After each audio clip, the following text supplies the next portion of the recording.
Good morning every students. आज maths का second lecture है वैदिक गणित का। तो मैंने जो फर्स्ट लेक्चर में आपको बताया था कुछ सूत्रों के बारे में और उनमें कुछ क्वेश्चन भी मैंने आपको दिए थे, आपने सॉल्व भी किए होंगे, कुछ प्रॉब्लम्स भी आई होगी।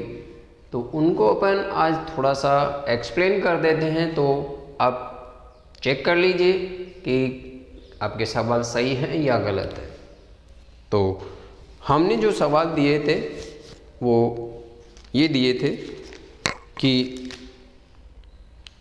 निखिलम द्वारा भाग दिया था, निखिलम द्वारा वर्ग ज्ञात करना दिया था और एकाधीन पूर्वेण द्वारा शून्यांश संख्या विधि से योग किया था अपन ने। उर्ध्व तिर्यक द्वारा गुणा भी दिया था। खैर वो तो के उदाहरण थे, प्रश्नावली में ये सवाल नहीं है, केवल निखिलम द्वारा भाग है आपके। तो मैं इनको थोड़ा सा एक्सप्लेन कर देता हूँ, आपका किसका सही है किसका गलत है।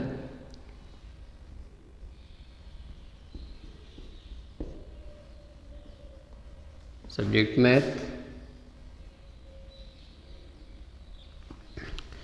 अब देखिए, मैंने क्वेश्चन आपको दिया था 1.1 एक्सरसाइज का।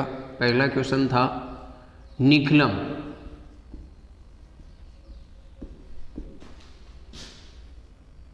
विधि से भाग करे,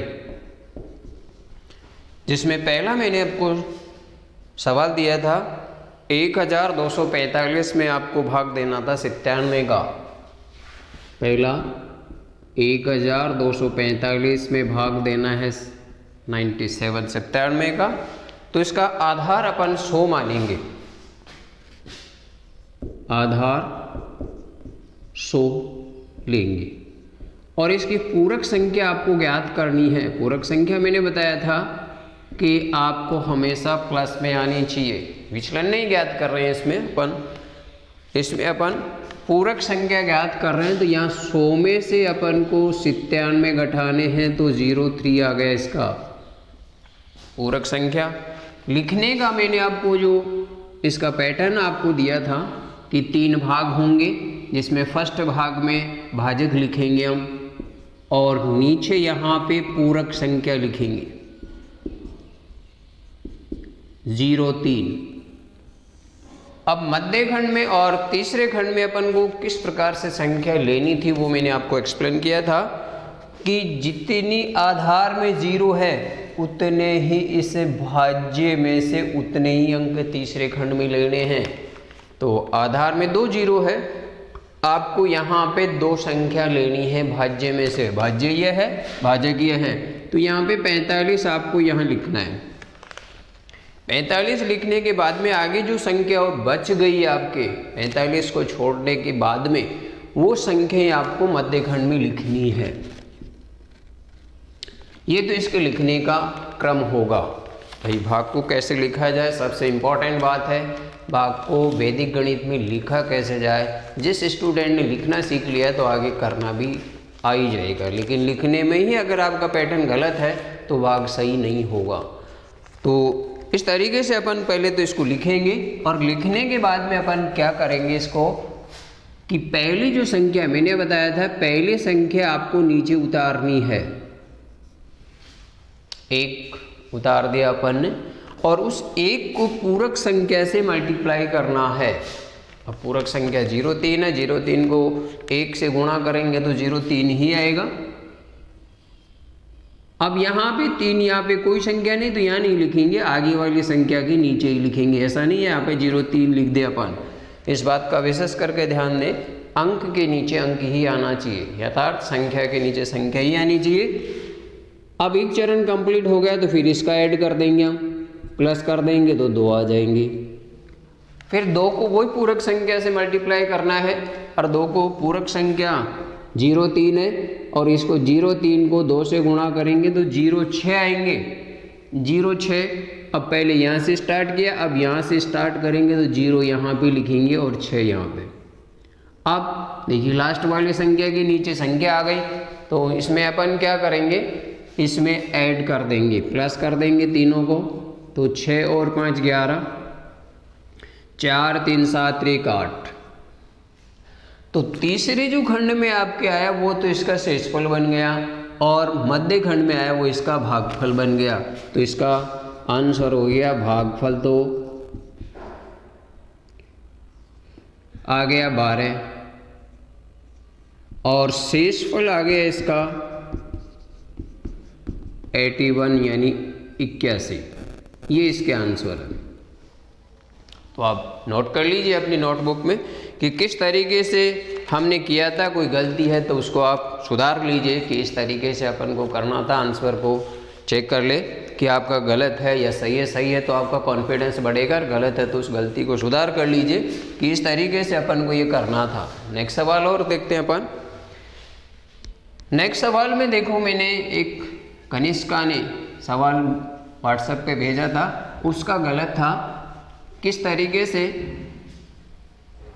इस सवाल को करना था तो मैं इसको बता रहा हूँ। सेकंड इसका था 311 में भाग देना था 8 का। आधार इसका 10 ही लेंगे अपन, 1 अंक है, 2 अंक है तो 100 लेते हैं अपन। अब इसकी पूरक संख्या ज्ञात करेंगे। पूरक संख्या यानी 10 में से 8 घटाएंगे तो 2 ही बचेंगे। यहाँ 0 नहीं लगाएंगे अपन। 0 इसलिए नहीं लगाएंगे क्योंकि आधार में 1 0 तो 1 ही अंक बच रहा है। पहले वाले में 0 लगाए थे क्योंकि आधार में 2 संख्या थी, इसलिए अपन ने वहाँ 0 लगाना जरूरी था। अगर 3 ही लिख देते तो वह कंप्लीट नहीं होता।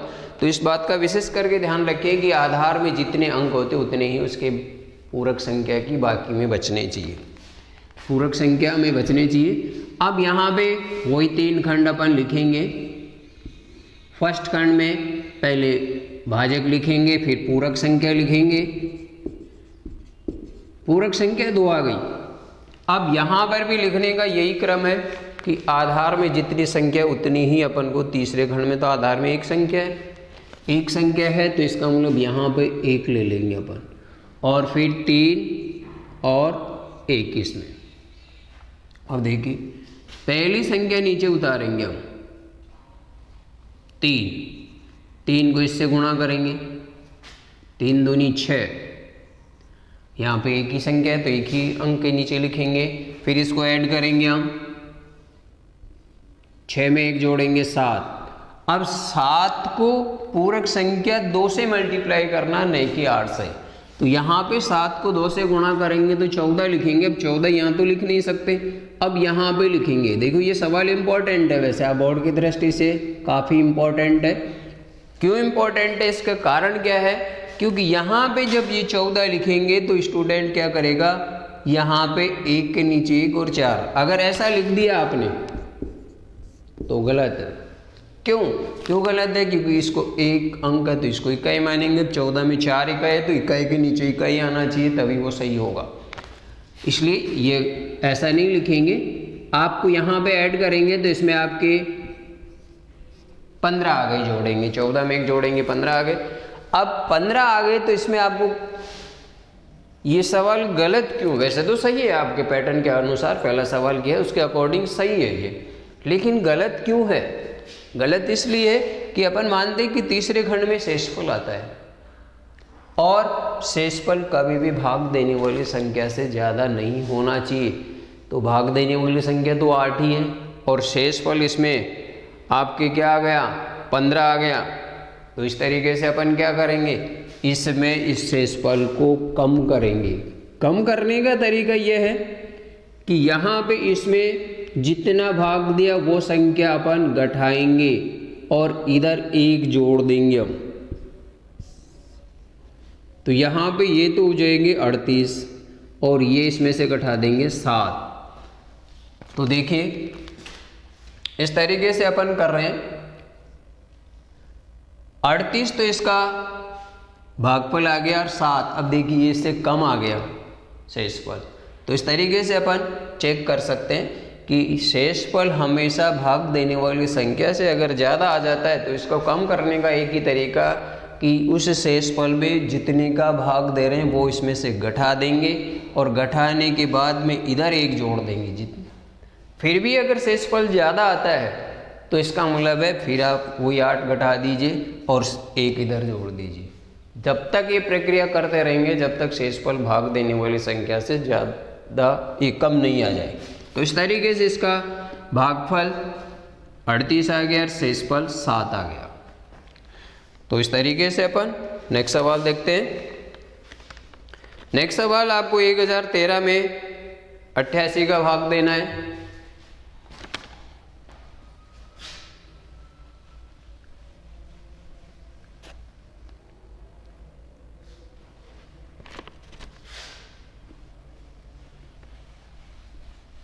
देखिए आगे,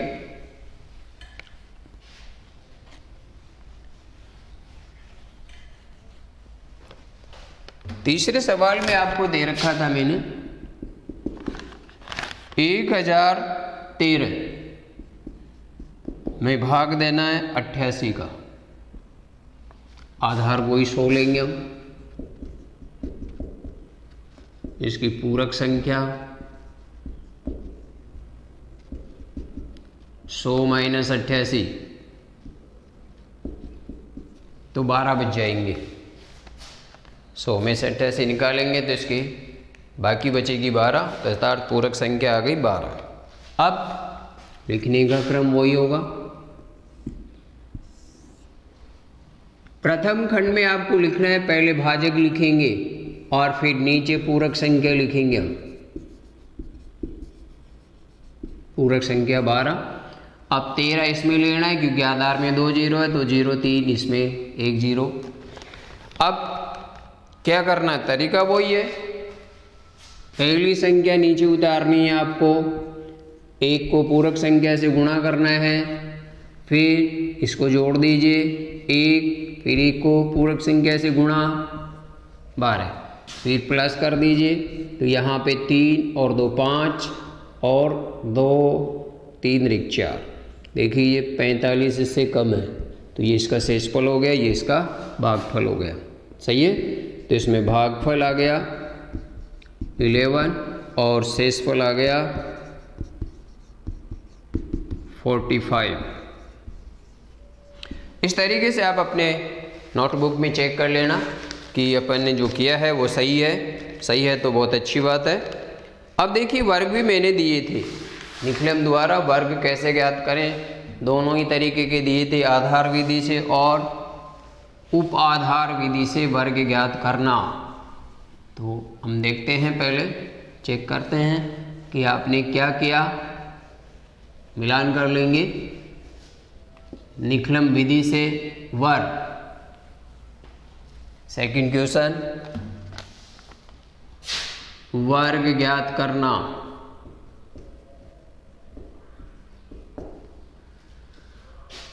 पहला, दूसरे सवाल का पहला मैंने आपको दिया था 104। देखिए 2 सूत्र थे, मैंने एक तो आधार विधि से बताया था, आधार विधि से वर्ग। तो यहाँ पे संख्या का स्क्वायर बराबर संख्या प्लस विचलन ऑब्लिक विचलन का स्क्वायर। इस प्रकार से विचलन का सूत्र ये था,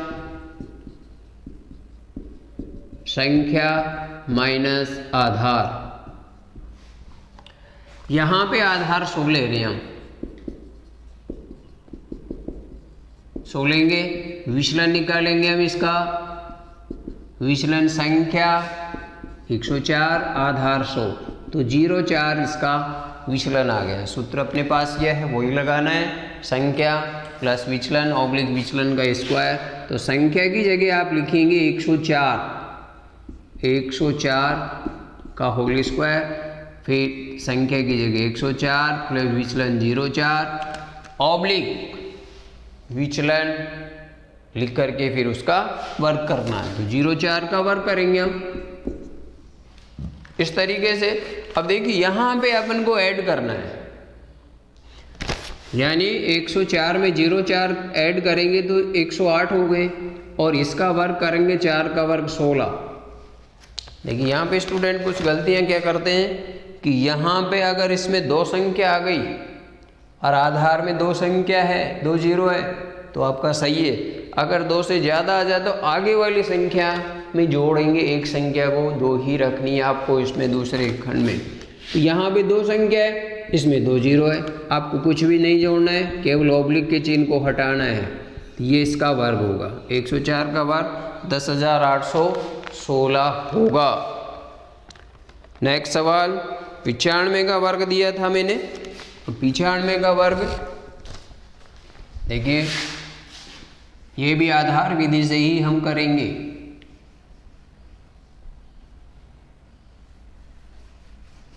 आधार विधि से ही आपको करना है। सेकंड 95 आधार 100 ही लेंगे, विचलन 95 माइनस 100 तो माइनस 0,5। संख्या की जगह आपको 95 का स्क्वायर पेट 95 प्लस माइनस 0,5 ऑब्लिक माइनस 0,5 का स्क्वायर। अब देखिए विचलन माइनस में आ गया, तो माइनस में आ गया तो आपको करना क्या है, प्लस माइनस माइनस, ये 95 माइनस 0,5 ऑब्लिक माइनस 5 का वर्ग, माइनस 0,5 का वर्ग करेंगे और माइनस के ऊपर समघात है। फर्स्ट लेक्चर में बताया था कि माइनस के ऊपर विषमघात है तो उसको प्लस में लिखेंगे। 5 का वर्ग 25, यहाँ 0 नहीं लगानी है क्योंकि 2 अंक आगे वर्ग करने पर। अब इसमें से इसको घटाएंगे तो 90 और यहाँ पे 25, तो यहाँ पे कुछ भी आगे पीछे नहीं जोड़ना है, तो 9025 इसका वर्ग होगा 95 का। तो देखिए अब एक दिया था 2 थे उप आधार पे 204 225, तो इस तरीके से इसमें अब ये उप आधार विधि से होंगे आपके। अब उपाधार आप कहेंगे सर उपाधार का पता कैसे चले, कि आधार को किसी भी पूरक संख्या से गुणा करें वो उपाधार के अंतर्गत मानी जाती है। तो देखिए इसमें तीसरा 204, इसका यहाँ पे 1 से बड़ी संख्या है 2 है, इकाई दहाई सैकड़ा, तो सैकड़े के स्थान पे 2 है तो वो 200 बन गए, यानी 100 को 2 से गुणा करने पर वो उपाधार के अंतर्गत गए, यानी 100 को पूरक संख्या 2 से गुणा करने के कारण वो उपाधार 200 बन गया। इसलिए अगर 100 को 1 से गुणा करेंगे 100 ही रहेगा। तो यहाँ पे उप आधार आपकी 200 बन गई, अर्थात 2 × 100, यानी ये पूरक संख्या है, पूरक संख्या को आधार से गुणा करने पर उपाधार बना है। तो विचलन का सूत्र वही लगाना है आपको, संख्या माइनस उपाधार। तो संख्या की जगह 200, 4 उपाधार 200 घटाएंगे 0,4। सूत्र आपको बताया था मैंने आधार उपाधार विधि से, संख्या का स्क्वायर, संख्या आगे उप आधार अंक और लगाना है, सूत्र वही लिखना है। यहाँ पे उप आधार अंक ऑब्लिक ये कोष्टक संख्या प्लस विचलन, कोष्टक बंद ऑब्लिक विचलन का स्क्वायर। अब देखिए आगे सूत्र अपन को याद करना है, ऐसा नहीं सूत्र याद नहीं है सवाल करने बैठ गए, जब तक सूत्र याद नहीं करेंगे सवाल में अटकते रहेंगे, और जब तक सूत्र याद हो जाएगा तो सवाल में अटकेंगे नहीं। कहने का मतलब वो ये है कि अगर पात्र है तो वो सामान अपन डाल सकते हैं, पात्र ही नहीं है तो अपन सामान कैसे डालेंगे उसमें। तो अपन के यहाँ पात्र से मतलब है सूत्र याद होगा तो उसमें अपन मान रख पाएंगे, अगर सूत्र याद नहीं है तो मान कैसे रख पाएंगे, क्योंकि सूत्र सही तरीके से याद है तो उसको हल भी कर पाएंगे, सूत्र याद नहीं है तो पर नहीं कर पाएंगे। तो अपनी कमजोरी अपन खुद ही बढ़ा देते हैं। संख्या की जगह 204 लिखना है आपको। अब यहाँ पे उप आधार अंक ये है, ये पूरक संख्या इसका उपाधार अंक मानी जाती है। तो यहाँ पे 2 लिखेंगे, फिर संख्या की जगह 204 प्लस विचलन आपको 04 ऑब्लिक 04 का स्क्वायर 2, इनको जोड़ेंगे 204 में 204 जोड़ेंगे तो 208 ऑब्लिक 04 का वर्ग 16 मल्टीप्लाई कर देंगे 416 ऑब्लिक 16। अब देखिए उपाधार में 2 जीरो है, वहाँ पे इसमें भी 2 अंक आ गए, केवल ऑब्लिक के चिन्ह को हटाना है, ये इसका आंसर हो जाएगा। अब देखिए आगे एक 225 का दिया था मैंने,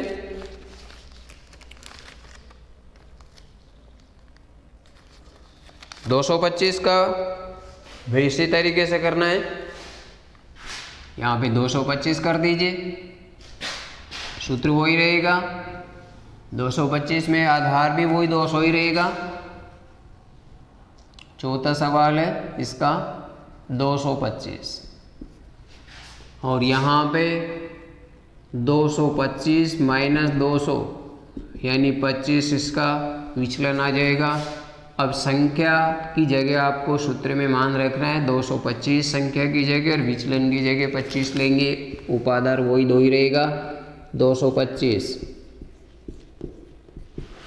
उपाधार अंक 225 प्लस 25 ऑब्लिक 25 का स्क्वायर। इस तरीके से कर रहे हैं हम। पहले क्या करेंगे, कोष्टक को हल करेंगे, 225 में 25 जोड़ेंगे और फिर 2 से मल्टीप्लाई करेंगे। तो पहले 2 लिख लीजिए और 225 में 25 जोड़ेंगे 250, 25 का वर्ग 625। अब 250 को 2 से मल्टीप्लाई करेंगे तो 500, भाई 2 को 0 से 0, 2 पंजे 10, 2 दूनी 4 1 5 625। अब देखिए यहाँ पे स्थिति थोड़ी सी अलग है। अभी अपन ने 2 पूर्व में किए थे 3 सवाल, उनमें तीसरे खंड में संख्या 2 आ रही थी, इसमें 3 आ गई। 3 आ गई तो अपन को करना है, संख्या तो 2 ही रखनी है, जितने 0 उतने ही अंक रखने हैं, नियम यह है निकलम में। अब इस 6 को क्या करना है, पहले इसमें 6 में जो इस 500 में जोड़ देंगे तो 500 6 हो गए और इधर 25। अब 2 अंक बन गए। अब ऑब्लिक के चिन्ह को हटा देंगे, 50,725 इसका वर्ग होगा। जबकि कुछ स्टूडेंट इसको ऐसे लिख दिए, ये गलत है, ये सही है। तो इस तरीके से आपको अंक शून्य के अनुसार रखने, जितने शून्य है उतने ही अंक रखने हैं। अगर वर्ग करने पे एक संख्या आ रही है तो 0 लगा करके 2 अंकों की पूर्ति करेंगे, और अगर मान लीजिए वर्ग करने पे संख्या 3 आ गई तो आगे वाली संख्या को आगे वाली संख्या में जोड़ देंगे, इसमें 2 ही अंक रखने हैं, ये ध्यान रखेंगे। तो देखिए ये आपका एक रिवीजन था आपको चेक करने का, क्योंकि किसी भी बच्चे के लेके बच्ची ने मेरे से पूछा था कि सर इनको चेक करके बताना, ताकि किसी ने भी कंप्लेन नहीं की कि सर ये सवाल सही है या गलत है। तो आप इसीलिए बताया है कि आप थोड़ा अध्ययन करें और स्टडी से जुड़ें। अब देखिए आज पढ़ेंगे हम निकलम द्वारा घनफल, या निकलम विधि से घनफल ज्ञात करना क्यूब।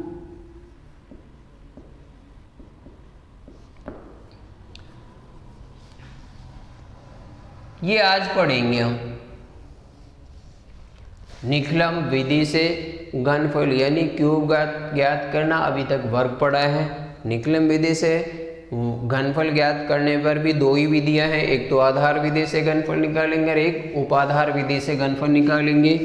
तो पहला अपन इसमें करेंगे आधार विधि से घनफल ज्ञात करना, से घनफल ज्ञात करना।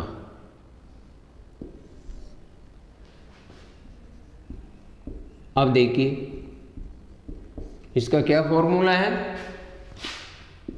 संख्या का क्यूब, घनफल का अर्थ होता है क्यूब करना, संख्या प्लस 2 इंटू विचलन ऑब्लिक 3 इंटू विचलन का स्क्वायर ऑब्लिक विचलन का क्यूब, ये इसका फॉर्मूला है। विचलन ज्ञात करने का वही सूत्र है जो अपन ने पीछे पढ़ा है, विचलन संख्या माइनस आधार।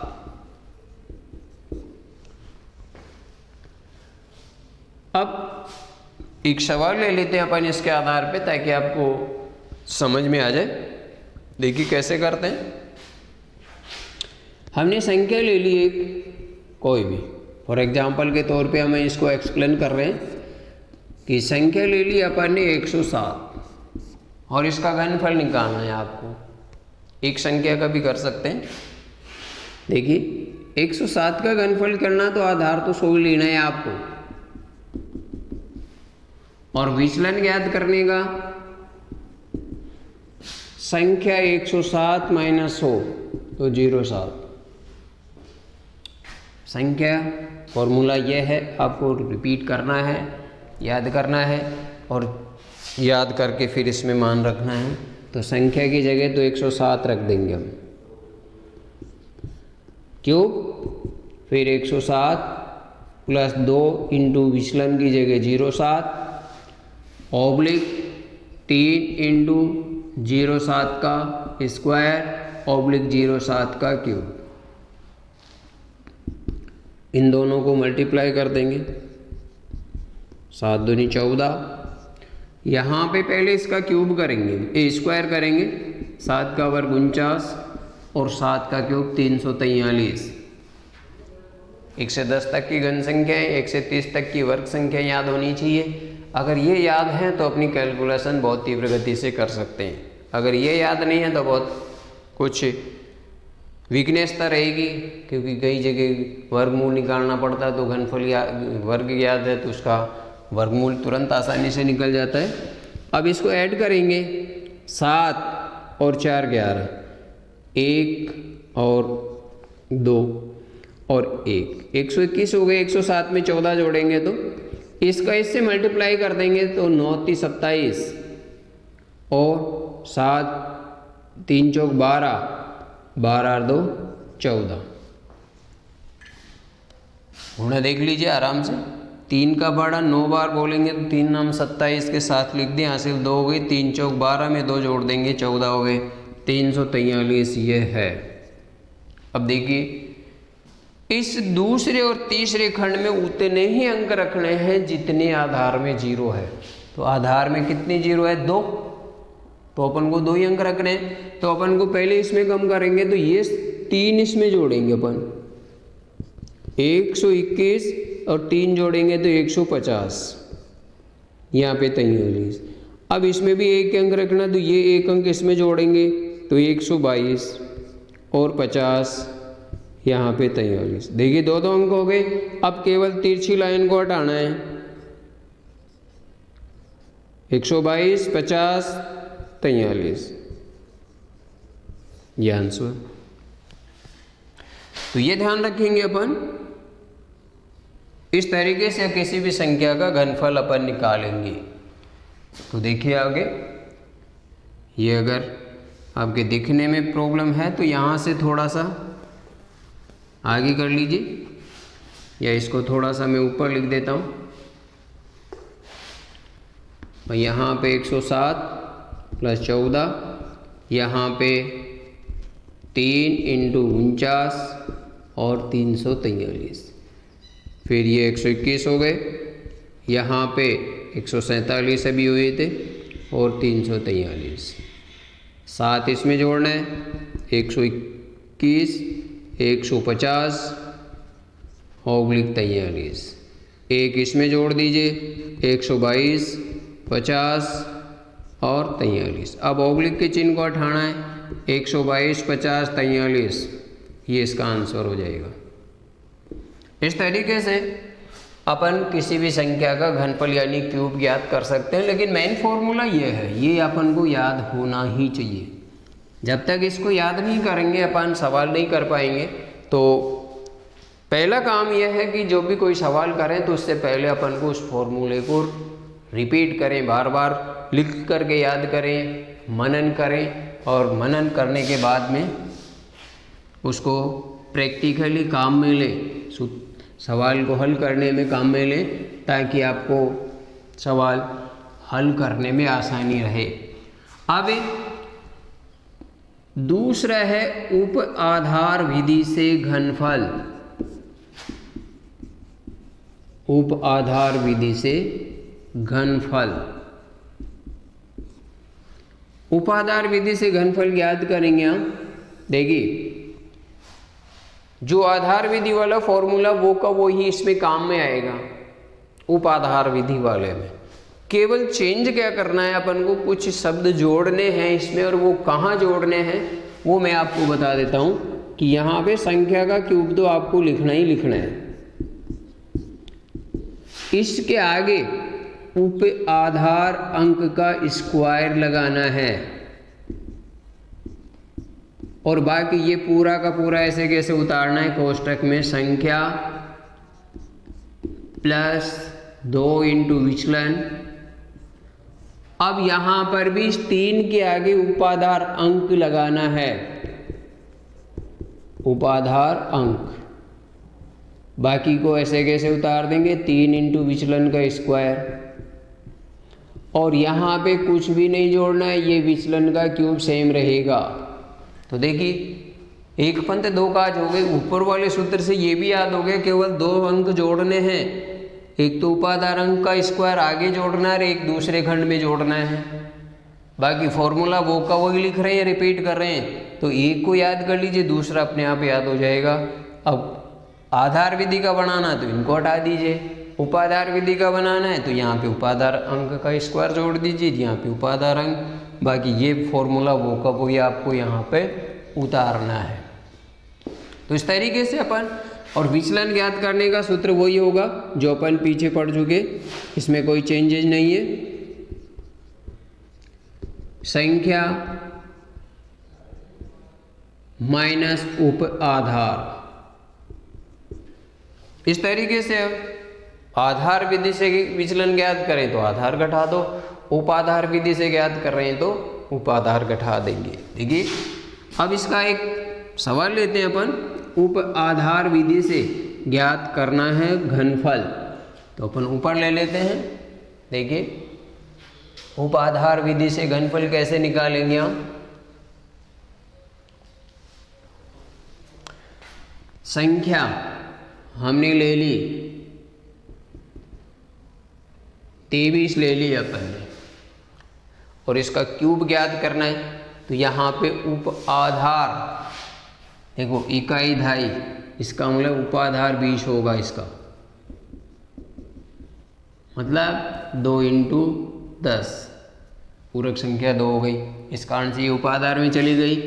फिर विचलन ज्ञात करना है। विचलन ज्ञात करने के लिए आपको वही संख्या माइनस उपाधार, सूत्र यही है। संख्या की जगह 23 लिख दिया, उपाधार की जगह 20 लिख दिया, तो 3 ही बचेंगे। या 0 लगाना आवश्यक नहीं है, क्योंकि 1 0 तो एक ही अंक बचेगा, 0 नहीं लगाएंगे अपन। 2 0 है तो अंक लगाएंगे। अब देखिए, फॉर्मूला ये है आपके पास, सॉरी क्यूब है यहाँ पे। संख्या की जगह लिखोगे 23 और यहाँ पे क्यूब लगाएंगे। यहाँ पे उपाधार अंक, अंक कौन सा हुआ, 2। जिस पूरक संख्या को आधार से गुणा करते हैं वही संख्या इसका अंक कहलाती है।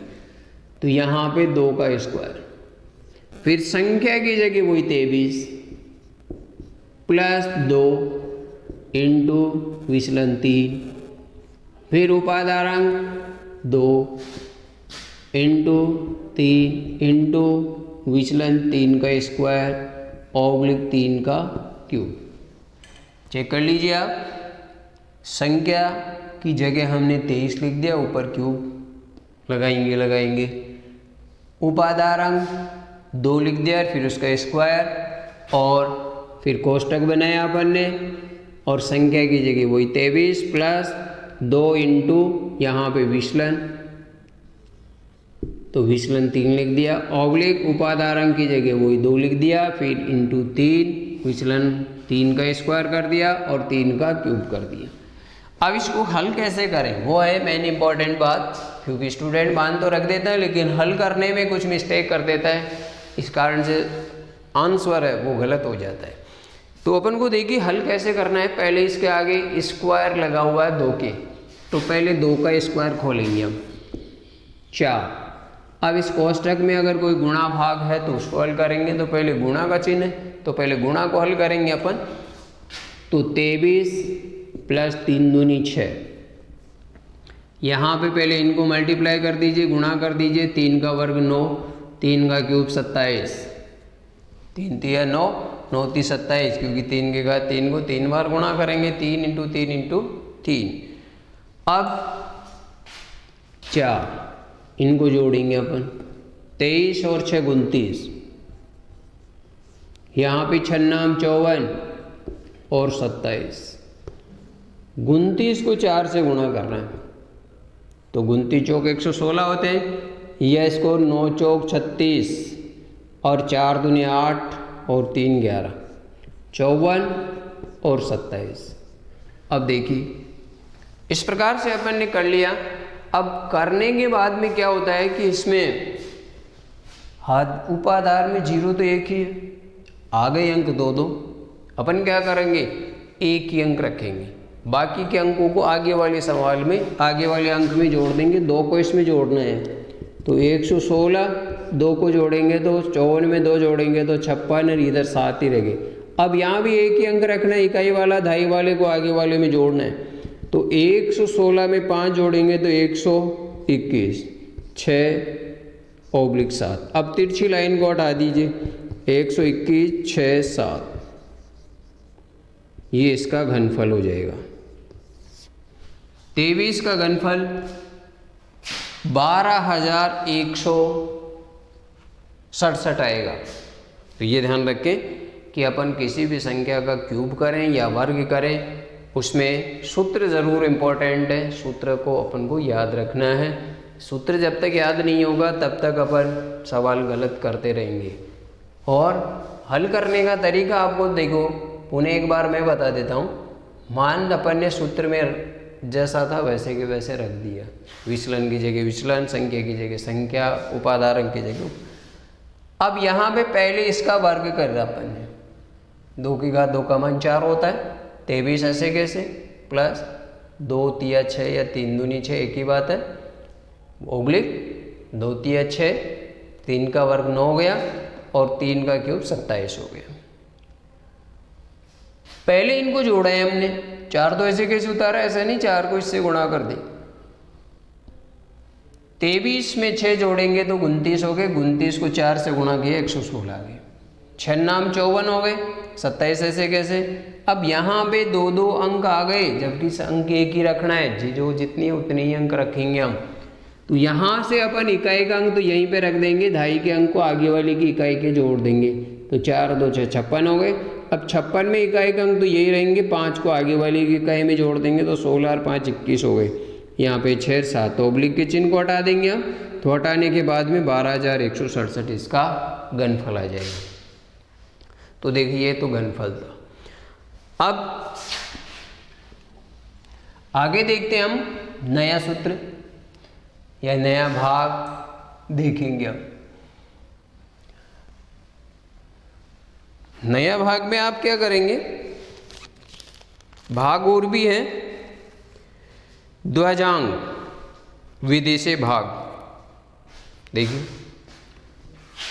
दूसरा भाग है, एक है सूत्र प्रवर्त योजे द्वारा भाग। 3 प्रकार के भाग आपके सिलेबस में, तो एक प्रकार का भाग निकलम द्वारा भाग अपन पढ़ चुके हैं, आज पढ़ रहे हैं ध्वजांग विधि से भाग ज्ञात करना। फिर एक आएगा सूत्र परावर्त योजक द्वारा भाग। तो अपन आज पढ़ रहे हैं पहले ध्वजांक विधि से भाग।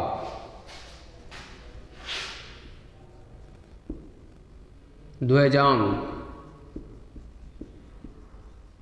विधि से भाग कक्षा 8 से चल रहा है ये ध्वजांक। कक्षा 8 में भी था ध्वजांक विधि से, वहाँ पे भी आपके काफ़ी इम्पोर्टेंट क्वेश्चन था। 9th में भी था। अब 9th की नई बुक में वैदिक गणित हटा दी गई है, तो 9th में अब नई बुक में नहीं है, लेकिन पुरानी बुक में ध्वजांक विधि था। अब देखिए इसमें मान लीजिए अपन कोई सवाल लेते हैं।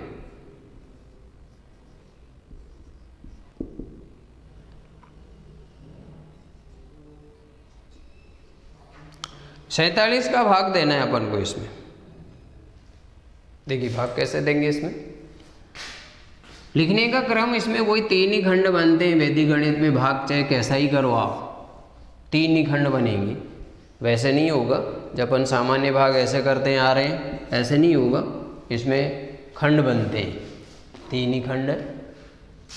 और ये भी वैसे यही है कि ये प्रथम खंड, ये द्वितीय, तृतीय, वही बात है इसमें। लेकिन इसमें खड़ी रेखाएं होती है, ऐसे घुमावदार नहीं होती है। अब देखिए ध्वजांक, इसमें 2 शब्दों का विशेष करके महत्व होता है।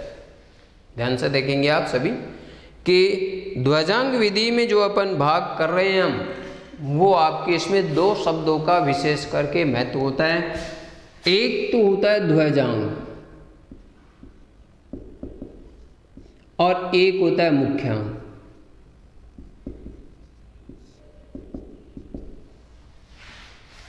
जो विद्यार्थी इन दोनों को समझ गया वो ही सवाल कर लेगा।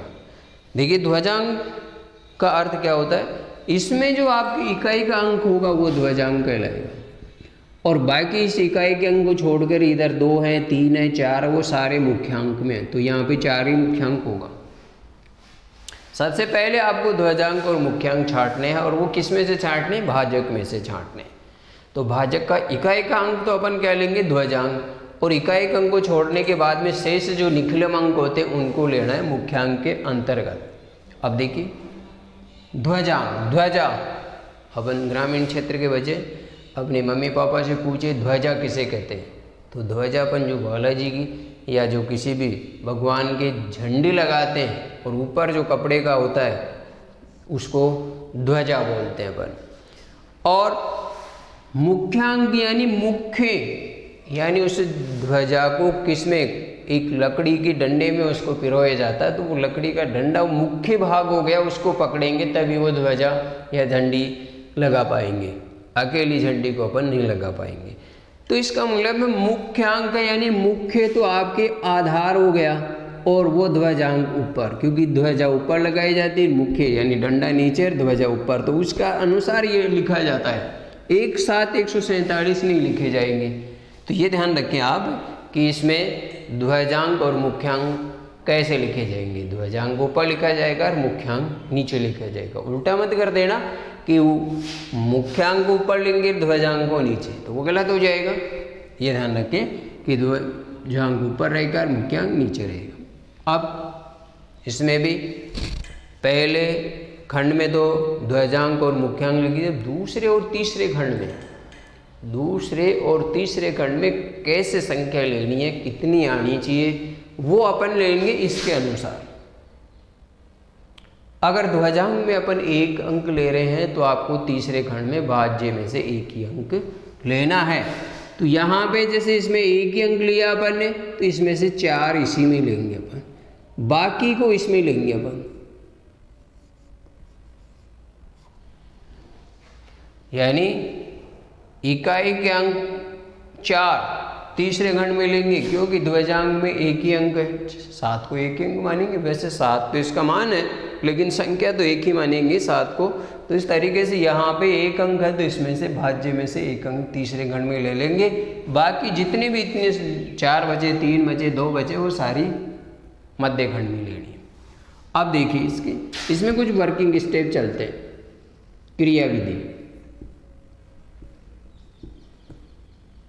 जिसे संकेत भी बोलते हैं।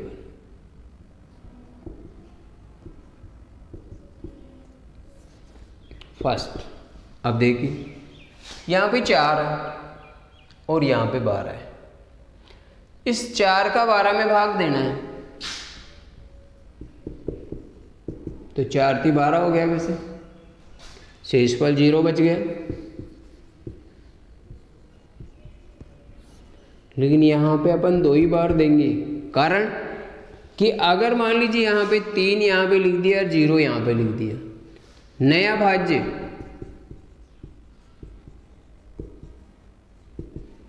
0,5 हो गया। इसमें संशोधित भाज्य निकालना पड़ेगा, संशोधित भाज्य, और इसका सूत्र है नया भाज्य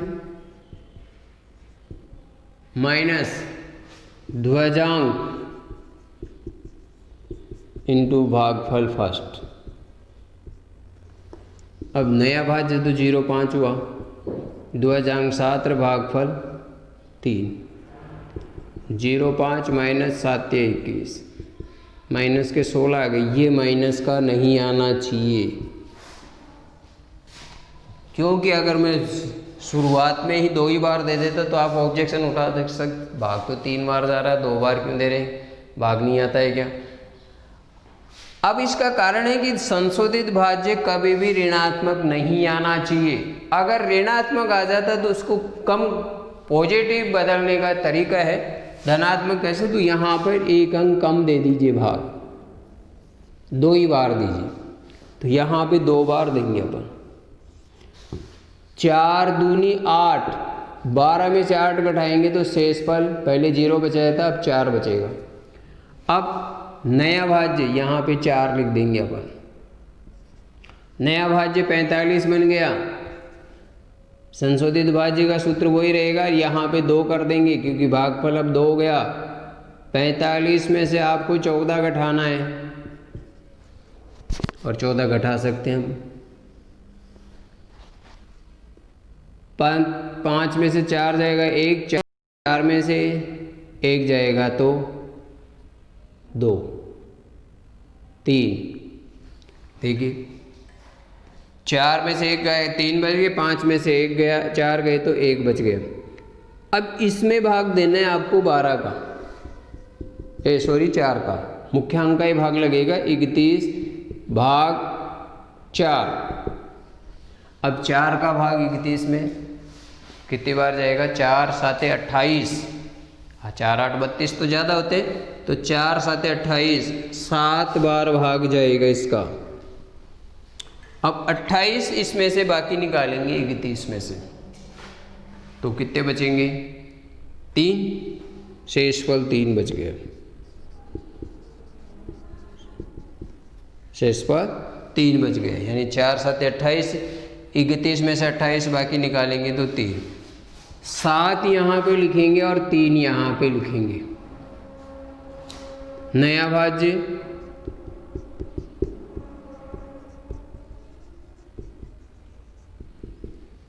भाज्य बन गया आपकी 34। अब देखिए संशोधित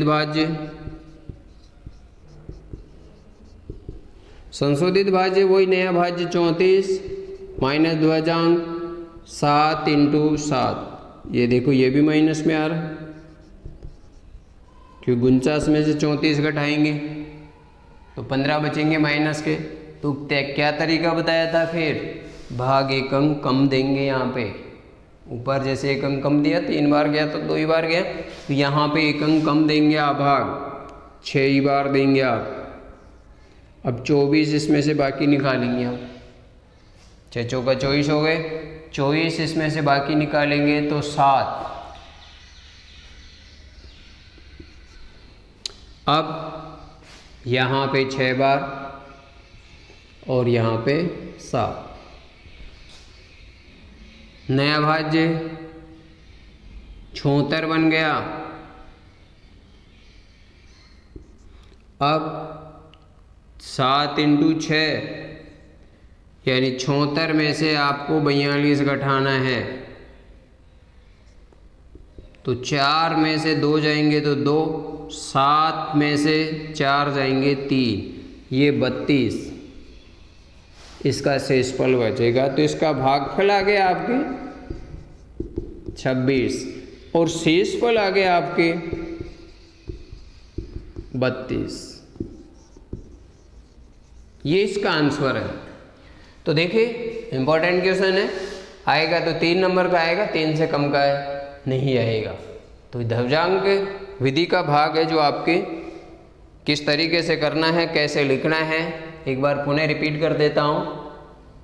भाज्य का भाजक का पहला अंक, इकाई का अंक तो आपको ध्वजांक मानना है, बाकी के शेष अंकों को इधर वाले 2 है 3 है उनको मुख्यांक मानना है।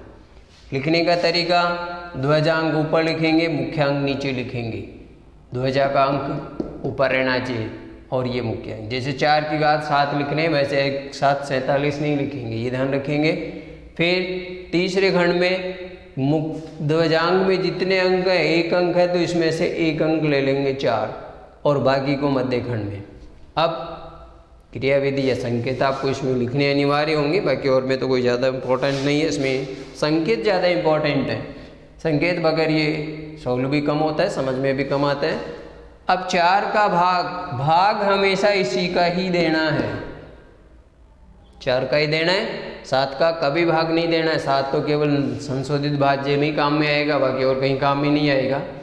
अब 4 का भाग अपन ने 3 बार दिया था, तो लेकिन ये माइनस में आ गया तो इसको प्लस करने का तरीका भाग एक अंक कम दे दीजिए, कम देते ही पॉजिटिव में बदल जाएगा। तो यहाँ पे 2 ही बार दिया, शेषफल 4 बच गए और यहाँ पे नया भाज्य फिर 45 बन गया। संशोधित भाज्य का सूत्र नया भाज्य माइनस ध्वजांक इंटू भागफल ही रहेगा। नया भाज्य 45, 7 दूनी 14, 14 इसमें से कम कर देंगे अपन तो 31 आ गए। अब 31 में आपको करना क्या है, भाग देना 4 का। इसमें भी अभी 7 बार गया था लेकिन ये ऋणात्मक आया था तो 1 अंक फिर कम कर दिया। 1 अंक कम करने के बाद में 6 चौका 24, 4 छिंगा 24, 31 में 24 7 बाकी निकालेंगे हम। नया भाज्य 76, 76 में से आपको ध्वजांक इंटू भागफल सेकंड से गुणा करना है। फिर जैसे ही दूसरा नया भाज्य निकाले दूसरे भागफल, तीसरा नया भाज्य तो तीसरे भागफल से ही करेंगे, ऐसा नहीं दोनों से गुणा करें अपन 26 से, ऐसा नहीं है। कन्फ्यूज दूर कर लेना कि यहाँ पे दूसरा भागफल से होगा, यहाँ पे पहले भागफल से होगा, तीसरा निकाले और निकालेंगे तो तीसरे भागफल से गुणा हो जाएगा। 76 में से 42 घटा देंगे तो 32 शेषफल बच जाएगा। वो आपको इस खंड में जो तीसरे खंड का संशोधित भाज्य है ना, वो इसका शेषफल कहलाएगा, क्योंकि अब आगे भाग दे करके शेषफल कहाँ लिखेंगे, इसलिए यहीं पर ये कंप्लीट हो गया। सही है। तो इस तरीके से अपन ध्वजांक विधि से भाग पढ़ रहे हैं। अब ध्वजांक विधि से भाग पढ़ा अपन ने, एक सूत्र परावर्त योजित द्वारा भाग पढ़ेंगे हम। सूत्र परावर्त योजित द्वारा भाग पढ़ेंगे हम। सूत्र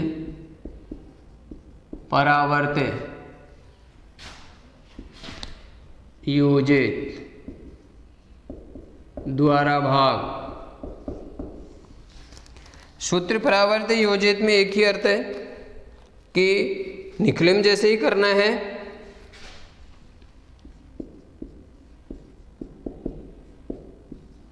ये देना है, जैसे मान लीजिए अपन को ये कोई सवाल ले लिया, अब देखिए आधार 100 लेना है, इसमें विचलन लगेगा, लेकिन उसमें निखिलम में क्या करता था, पूरक संख्या, इसमें विचलन संख्या माइनस आधार, तो संख्या आपके 112 है माइनस आधार 100, माइनस ए प्लस के 12 बच गए। अब यहाँ पे करना क्या है, परावर्त योजित। परावर्त का अर्थ होता है कि चिन्ह परिवर्तित करने इस विचलन के। अगर विचलन प्लस में आ गया तो माइनस का आपको इसमें भाग देना है, माइनस की संख्याओं का। अगर माइनस के आ गई तो प्लस की संख्याओं का भाग देना है। तो जैसे एक करके देखते हैं, यहाँ पे ऊपर तो लिखेंगे 112, नीचे विचलन 12 और यहाँ पे लिखेंगे चिन्ह परिवर्तित।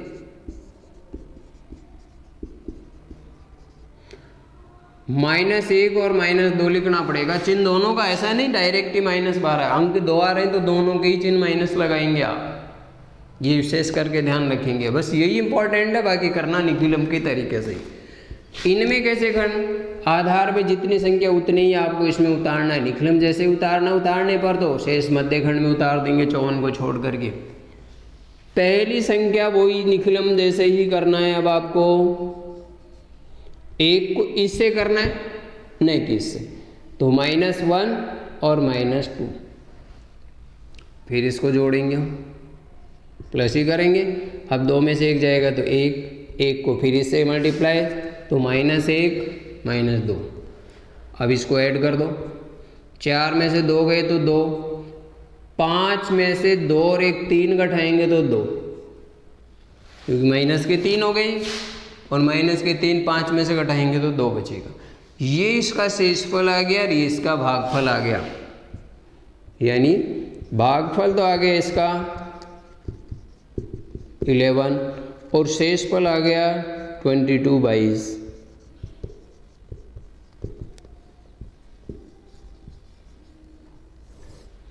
इस तरीके से अपन सूत्र परावर्त योजित द्वारा अपन भाग पढ़ेंगे। तो ये है लगभग आपकी पहली यूनिट 1.1 में यही दे रखे हैं। निखिलम द्वारा भाग दे रखा है, सूत्र परावर्त योजित द्वारा भाग दे रखा है, और ध्वजांक और वर्ग और घनफल दे रखे हैं। 5 ही प्रकार के आपको इसमें मान दे रखे पहली प्रश्नावली में। तो ध्यान दें, इसमें किस तरीके से आपको करना है वो एक बार पुनः एक्सप्लेन कर देता हूँ, कि जो भी आपको दे रखा हो करना वैसे ही, लेकिन इसमें और विचलन निखिलम में एक ही अर्थ है। यहाँ पे उसकी पूरक संख्या निकालते, इसमें विचलन निकालते, ये दोनों को कन्फ्यूज दूर कर लेना आप कि किसमें क्या करते हैं। तो ये कब होते हैं कन्फ्यूज, जब इन सवालों को अपन प्रैक्टिस में लेंगे, यानी निखिलम के भाग करेंगे और परावर्त योजित के भाग करेंगे। तो इसका मतलब है कि आपको ये ध्यान देना है कि विचलन किस में लगता है, पूरक संख्या किस में लगती है। अंतर इतना ही है, करना सेम वही है, नीचे उतारना है, इससे गुणा करना है, नीचे जोड़ना है, फिर इससे गुणा करना है, वही तरीका है, बाकी और डिफरेंस नहीं है। कन्फ्यूज जो है वो मेन आपका यही है, पूरक और विचलन। इसमें विचलन अगर प्लस का आ गया तो माइनस का लिखना है, माइनस का आ गया तो प्लस का रखना है, इतना सा ध्यान रखेंगे आप।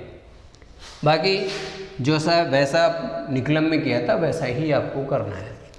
अब देखिए आगे मैं कुछ प्रैक्टिस के लिए आपको SW दे देता हूँ, या आपके बुक्स आपके पास होगी उसमें आपको करना है, नहीं है बुक है तो मैं आपको बोर्ड पे सवाल लिखा देता हूँ, वो आपको करना ही है। नेक्स्ट लेक्चर में इसमें अपन एक्सप्लेन करेंगे, नहीं तो आप कमेंट बॉक्स में भी आप मेरे से संपर्क कर सकते हैं। नंबर आपके पास सभी के पास होंगे। आज घनफल का दे रहा हूँ, तीसरा क्वेश्चन 1.1 का घनफल ज्ञात करें। पहला है आपको 15 का करना है,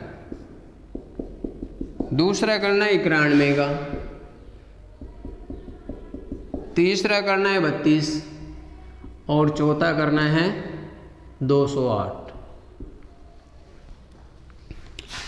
चौथा सवाल है ध्वजांक विधि से भाग।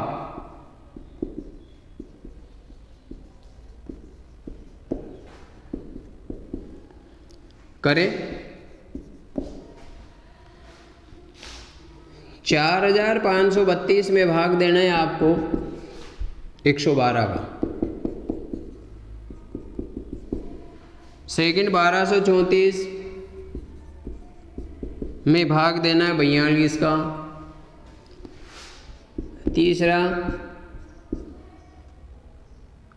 98,765 का भाग देना है आपको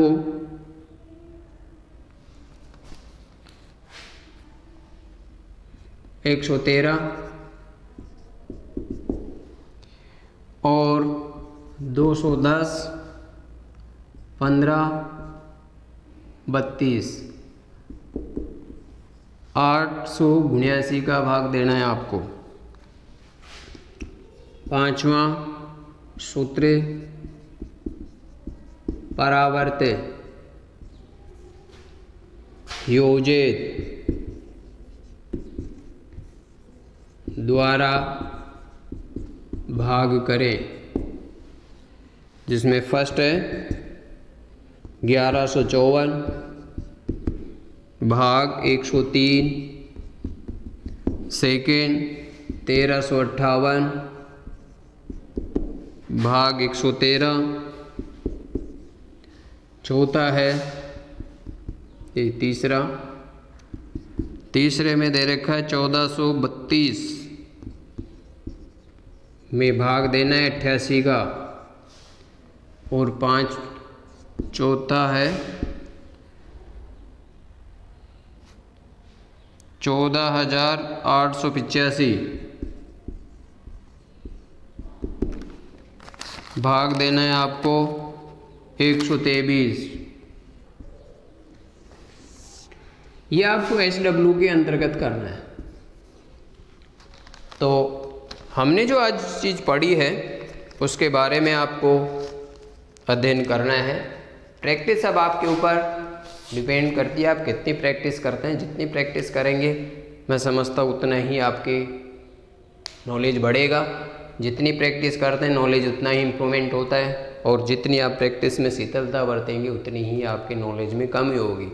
कहने का मतलब गणित का नाम ही अभ्यास। जितना अभ्यास आप करेंगे मैं समझता हूँ उतनी ही गणित में निखार आएगा। जितना अभ्यास से आप दूर भागेंगे उतनी ही आपकी नीरसता या नर्वसता आएगी, और नर्वसता आपको लानी नहीं है। हमेशा एक्टिव रहना है। मैथ के जो भी सवाल है उनको करते ही जाना है। करते रहने से क्या है कि एक तो आपका कॉन्फिडेंस लेवल इक्वल रहेगा, क्योंकि आपकी गणित के प्रति रुचि बढ़ती रहेगी। और नहीं निकालेंगे तो आपकी रुचि नेगेटिव की ओर जाती रहेगी। जब नेगेटिव की ओर जाती है तो गणित बहुत बुरी सब्जेक्ट लगता है।